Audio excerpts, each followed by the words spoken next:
श्रीगुरुभ्यो नमः। हरिः ओम्। अथ सुमध्वविजयः।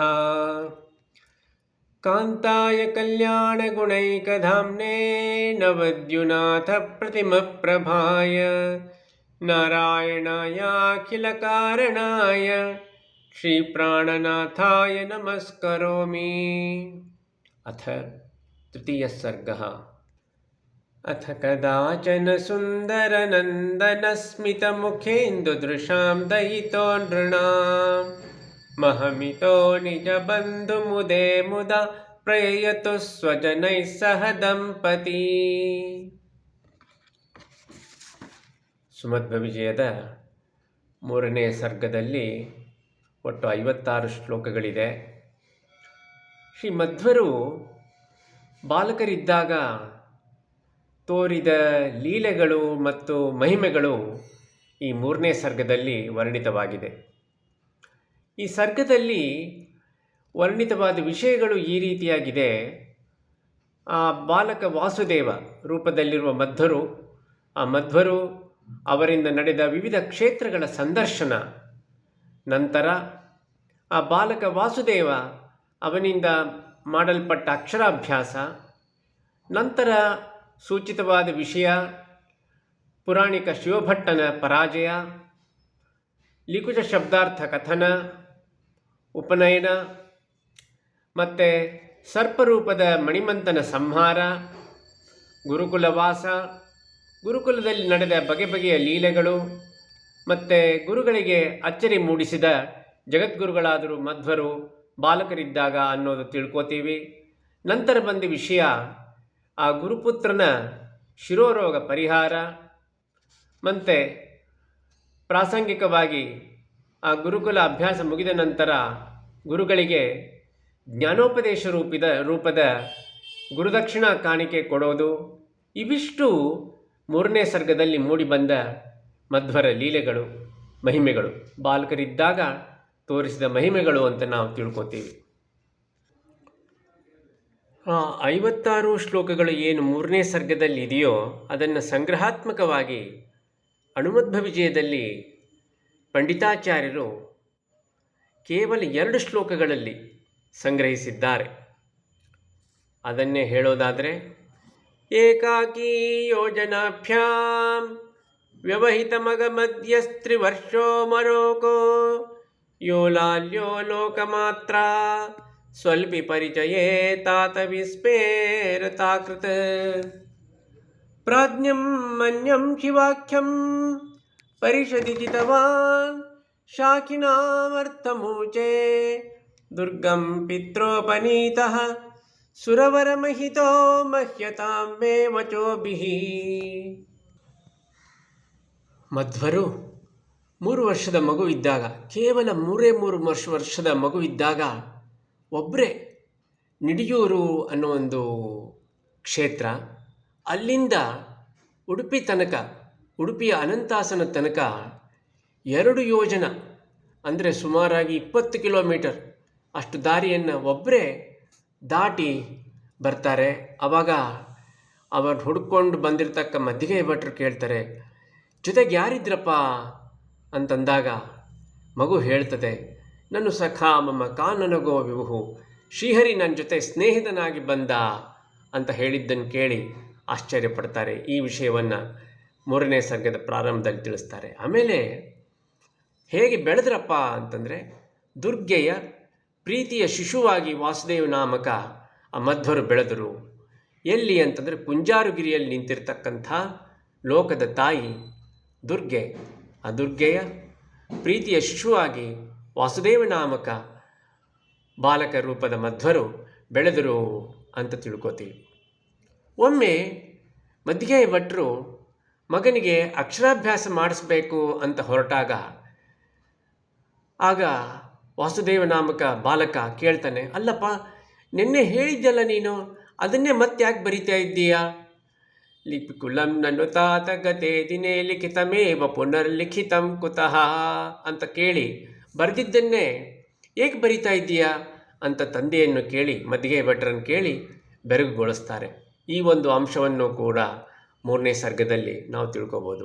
ಒಮ್ಮೆ ತಾಯಿ ಆ ಮಗುವನ್ನು ಕರ್ಕೊಂಡು ನೇಯಂಬಳ್ಳಿ ಅನ್ನೋ ಒಂದು ಕ್ಷೇತ್ರಕ್ಕೆ ಕರ್ಕೊಂಡು ಹೋಗ್ತಾರೆ. ಅಂದರೆ ಅಲ್ಲಿ ಆ ತಾಯಿಯ ಸಂಬಂಧಿಕರೊಬ್ಬರು ಕರೆದಿರ್ತಾರೆ, ಮಗನ ಕರ್ಕೊಂಬರ್ರಿ, ಚೆನ್ನಾಗಿ ಮಾತಾಡ್ತಾನೆ, ಕೇಳಬೇಕನ್ನಿಸ್ತದೆ ಅಂತಂದಾಗ ಅಲ್ಲಿ ಆ ಪ್ರಸಂಗದಲ್ಲಿ ಒಂದು ಹಿಂಗೆ ಬರ್ತದೆ. ಶಿವ ಎಂಬತಕ್ಕ ಪುರಾಣಿಕ ಇದ್ದ, ಪುರಾಣ ಹೇಳ್ತಾ ಇದ್ದ ಅಂತ ಎಲ್ಲಿ ನಡೀತದೆ ಅಲ್ಲೆಲ್ಲಿ ಕರ್ಕೊಂಡು ಹೋಗ್ತಾಯಿದ್ರು ತಾಯಿ. ಅಷ್ಟೊಂದರಲ್ಲಿ ಆ ಪುರಾಣದ ವಿಷಯಗಳನ್ನು ಹೇಳೋದಲ್ಲಿ ಸಮರ್ಥನಾಗಿದ್ದ 4 ವರ್ಷದ ಮಗು. ಈ ಶಿವನೆಂಬ ಪುರಾಣಿಕನು ಕೂಡ ಏನು ಮಾಡ್ದ, ಪುರಾಣದ ಅರ್ಥವನ್ನು ಹೇಳ್ತಾ ಇದ್ದ. ಆದರೆ ಅವನು ತಪ್ಪಾಗಿ ಹೇಳ್ತಾ ಇದ್ದ ಸಭೆಯಲ್ಲಿ. ಅದನ್ನು ತಕ್ಷಣದಲ್ಲಿ ತಿದ್ದಿ ಹೇಳಿ ಅವನ ಪಾಂಡಿತ್ಯದ ಗರ್ವವನ್ನು ಮುರಿತಾರೆ ಬಾಲಕ ವಾಸುದೇವ. ಪಂಡಿತಾಚಾರ್ಯರು ಇದನ್ನೇ ಹೇಳ್ತಾರೆ, ಉದ್ಗಾರ ತೆಗಿತಾರೆ, ಇದನ್ನು ಕಂಡು ದೇವತೆಗಳು ಕೂಡ ಸಂತೋಷಗೊಂಡ್ರು ಅಂತ. ಪಂಡಿತಾಚಾರ್ಯ ಇದನ್ನು ಸುಂದರವಾಗಿ ನಿರೂಪಣೆ ಮಾಡಿದ್ದಾರೆ. ಸುಮಧ್ವಿಜಯದ 3ನೇ ಸರ್ಗದಲ್ಲಿ ಇಂಥ ಮಹಿಮೆಗಳನ್ನು ನಾವು ತಿಳ್ಕೋಬೋದು. ಇನ್ನೊಮ್ಮೆ ಮದ್ದಿಗೆ ಭಟ್ರು ಪುರಾಣ ವಾಚನ ಮಾಡ್ತಾ ಇದ್ದಾಗ ಅವರಿಗೆ ಅರ್ಥವಾಗಲಿಲ್ಲ, ಕೈ ಬಿಟ್ಬಿಟ್ರು. ಯಾವ ಒಂದು ಶಬ್ದ ಅಂತಂದರೆ ಲಿಕುಚ, ಹೆಬ್ಬೆಲಸು ಎಂಬತಕ್ಕ ಶಬ್ದದ ಅರ್ಥವನ್ನು ಹೇಳಲಿಲ್ಲ. ಆಗ ಬಾಲಕ ಕೇಳ್ತಾನೆ ವಾಸುದೇವ, ಅಲ್ಲಪ್ಪ ಈ ಅರ್ಥ ಹೇಳಲಿಲ್ವಲ್ಲ ಅಂತ ಮೆಲ್ಲಗೆ ಕೇಳ್ತಾನೆ. ಅದರ ಅರ್ಥವನ್ನು ಅದ್ಭುತವಾಗಿ ಹೇಳ್ತಾರೆ. ಅದರ ಪ್ರಜ್ಞೆ ಅಂತಹ ಒಂದು ಅದ್ಭುತ ಪ್ರಜ್ಞೆಯ ವಾಸುದೇವ ನಾಮಕ ಬೆಳೀತಾ ಮಗುವಿಗೆ ಇಂಥ ಅದ್ಭುತ ಪ್ರಜ್ಞೆಯ ವಾಸುದೇವ ನಾಮಕ ಮಗುವಿಗೆ ಮಗುವಿಗೆ ತಂದೆ ಒಂದು ಶುಭ ಮುಹೂರ್ತದಲ್ಲಿ ಉಪನಯನ ಮಾಡ್ತಾರೆ. ವಾಸುದೇವ ವಟುವಾಗಿ ಅಗ್ನಿಕಾರ್ಯಕ್ಕೆ ಕುಳಿತಾಗ ದೇವತೆಗಳು ಈ ಲೀಲೆಯನ್ನು ಕಂಡು ಕೈ ಮುಗಿತಾರೆ. ನಂತರ ವರ್ಣಿತವಾದ ವಿಷಯಗಳನ್ನು ಸಂಗ್ರಹಾತ್ಮಕವಾಗಿ ತಿಳಿಸ್ತಾರೆ ಪಂಡಿತಾಚಾರ್ಯರು. ಪಾಯಾನ್ಮಾಂ ಯೋ ಭುಜಂಗಂ ಸದರಿ ಮದಮಯದ್ರಾಗುಪಾಧ್ಯಾಯ ಸೇವಿ ವಿಶ್ವೇಭ್ಯೋ ವೇಗದೂರ ಪ್ಲವನ ವಿಧಿನಿಯುದ್ಧಾದಿ ವೀರ್ಯಾತಿಶೇಷಾಯಿ ಏನಾಸ್ತಾ ಮೂಢಶಂಕಾ ಶ್ರುತಿಶುಚಿವಚಸಾಲಂ ಗುರೋ ಶೀರ್ಷಶೂಲ ಸಖ್ಯುರ್ನಾರಾಯಣಜ್ಞೋತಯ ಉಪನಿಷದಂ ವ್ಯಾಖ್ಯತಾಸ್ಮೈ ಸುರಾರ್ಥ್ಯಃ. ಒಮ್ಮೆ ಈ ಸಜ್ಜನ ಪೀಡಕ ದೈತ್ಯ ಕಾಳಿಂಗನ ರೂಪದಲ್ಲಿ ಕಚ್ಚಲಿಕ್ಕೆ ಬಂದಾಗ ಬಾಲಕ ವಾಸುದೇವ ಕೂಡಲೇ ಏನು ಮಾಡ್ತಾನೆ, ತನ್ನ ಪುಟ್ಟ ಉಂಗುಟದಿಂದ ಅದರ ಹೆಡೆಯನ್ನು ಒತ್ತಿಕೊಳ್ತಾನೆ.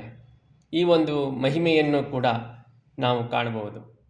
ಬಾಲಕನಾದಾಗ ವಾಸುದೇವನು ತೋರಿದ ಲೀಲಾ ವಿಲಾಸಗಳು. ನಂತರ ಬಂದಿರತಕ್ಕ ಪ್ರಸಂಗ ಏನಪ್ಪ ಅಂತಂದರೆ, ವಾಸುದೇವ ನಾಮಕ ಬಾಲಕನು ಗುರುಕುಲ ಸೇರ್ತಾನೆ. ಅಲ್ಲಿ ಎಲ್ಲ ಮಕ್ಕಳಂತೆ ಪಾಠ ಕಲಿತಾನೆ. ಓಟ, ಈಜಾಟ, ತೋಳಿನ ಸೆಣಸಾಟ ಇಂಥ ಮುಂತಾದ ಮಕ್ಕಳಾಟದಲ್ಲಿ ತನ್ನ ಸಹಪಾಠಿಗಳಲ್ಲೆಲ್ಲರನ್ನೂ ಮೀರಿಸ್ತಾನೆ. ಕೇವಲ ಆಟಗಳಲ್ಲಿ ಆಸಕ್ತಿ ತೋರ್ತಾ ಇದೆಯಲ್ಲ ಅಂತ ಅವ್ರ ಗುರುಗಳು ಸಿಟ್ಟು ಮಾಡ್ತಾರೆ. ಆ ಬಾಲಕ ವಾಸುದೇವನನ್ನು ಕಂಡು ಕುಪಿತರಾಗ್ತಾರೆ ತೋಟಂತಿಲ್ಲ ಎಂಬ ಗುರುಗಳು. ನೀನು ಬರೀ ಆಟದಲ್ಲಿ ಆಸಕ್ತಿ ತೋರ್ತಾ ಇದ್ದೀಯಪ್ಪ, ಪಾಠ ಸರಿಯಾಗಿ ಕಲಿತಾ ಇಲ್ವಾ ಅಂತ ಗದರಿಸ್ತಾರೆ. ಆಗ ಆ ವಾಸುದೇವ ನಾಮಕ ಬಾಲಕ ಅಂದರೆ ಮಧ್ವರಾಯರು ತಾನು ಕಲಿಯದ ವೇದ ಭಾಗಗಳನ್ನು ಕೂಡ ಸ್ವರಶುದ್ಧವಾಗಿ ಉಚ್ಚರಿಸಿ ಗುರುಗಳನ್ನು ಬೆರಗುಗೊಳಿಸ್ತಾನೆ.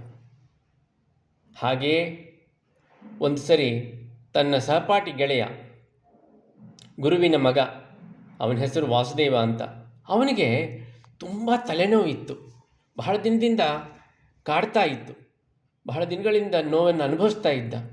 ಆಗ ಅವನಿಗೆ ಒಳ್ಳೆಯದಾಗಲಿ ಅನ್ನೋ ಉದ್ದೇಶದಿಂದ ಅವನ ಕಿವಿಯಲ್ಲಿ ಪ್ರಾಣವಾಯುವನ್ನು ಊದಿ ಅದನ್ನು ಶಾಶ್ವತವಾಗಿ ಗುಣಪಡಿಸ್ತಾರೆ.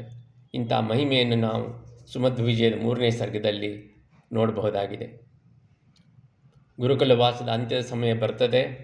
ಆಗ ಒಮ್ಮೆ ಗುರುವಿಗೆ ಐತರೇಯ ಉಪನಿಷತ್ತಿನ ವಿಶೇಷ ಅರ್ಥಗಳನ್ನು ವಿವರಿಸಿ ಅವರಿಗೆ ಅನುಗ್ರಹ ಮಾಡ್ತಾರೆ ಬಾಲಕ ವಾಸುದೇವನಾದಾಗ. ಇದು ಮಧ್ವರ ಮಹಿಮೆ. ಐತರೇಯದಲ್ಲಿ ವಿಶೇಷ ಪ್ರೀತಿ ಇತ್ತು ಮಧ್ವರಿಗೆ ಅಂತ ನಾವು ತಿಳ್ಕೊಬೋದಾಗಿದೆ. ಇದೇ ಗುರುದಕ್ಷಿಣೆಯಾಗಿ ಗುರುಗಳಿಗೆ ಆ ಪುಟ್ಟ ಬಾಲಕ ವಾಸುದೇವ ನೀಡ್ತಾನೆ.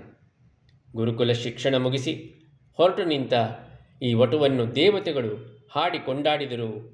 ಐ ಸ್ವಾಮಿನ್ ದುಷ್ಟಾನ್ ದಮಯ ದಮಯೌ ವ್ಯಕ್ತಮಚಿರಾತ್ ಗುಣಾನ್ ಗೂಢಾನ್ ವಿಷ್ಣೋ ಕಥಯ ಕಥಯಸ್ವಾನ್ ಪ್ರಮದಯನ್ ತದಾನಂದಂ ತನ್ವನ್ನಿತಿ ಸುಮನಸಾಂ ಸೋನುಸರತಾಂ ಅನುಜ್ಞಾಮಾದತ್ತ ತ್ರಿಭುವನ ಗುರುರ್ಬ್ರಾಹ್ಮಣ ಗುರೋಃ ಅಂತ ಶ್ಲೋಕವನ್ನು ಹೇಳ್ತಾ ಪಂಡಿತಾಚಾರ್ಯರು 3ನೇ ಸರ್ಗವನ್ನು ಉಪಸಂಹಾರ ಮಾಡ್ತಾ ಇದ್ದಾರೆ.